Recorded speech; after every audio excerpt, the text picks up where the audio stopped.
अध्यक्ष महोदय, तुकाराम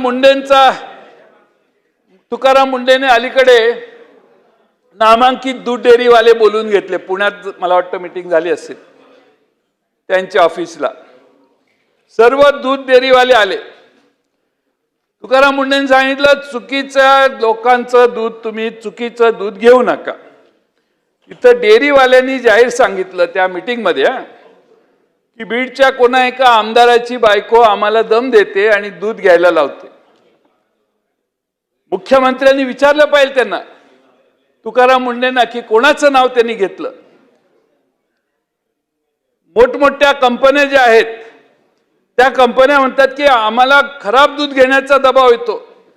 मग एक लेट्सअप नावाचं चॅनल आहे, त्यांनी बातमी लावली की आमदारांच्या बायकोने दबाव टाकला खराब दूध घेण्यासाठी आणि त्यांनी बातमी लावली.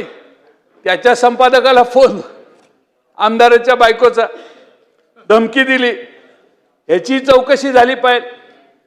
अध्यक्ष महोदय, हे काय चाललंय राज्यामध्ये? किती कॉन्फिडन्स, ओव्हर कॉन्फिडन्स. म्हणजे आपल्याला कुणाचा तरी आशीर्वाद आहे. बसा बसा बसा बसा, बोला. म्हणून म्हणतोय तुमच्यावरचा अन्याय दूर करायला देवेंद्र फडणवीसांनी चौकशी करावी आणि कुणाची बायको आहे त्याची माहिती सभागृहाला पुढच्या अधिवेशनाच्या पहिल्या दिवशी द्यावी, अशी माझी त्यांची मागणी आहे.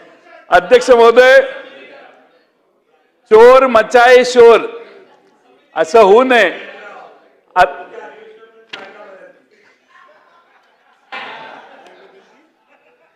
मी हे ऐकलेलं नाही म्हणून मी त्याचा उल्लेख करत नाही. रेकॉर्डला होईल. मी रेकॉर्डवर पण घेतलेलं नाही. थँक्यू.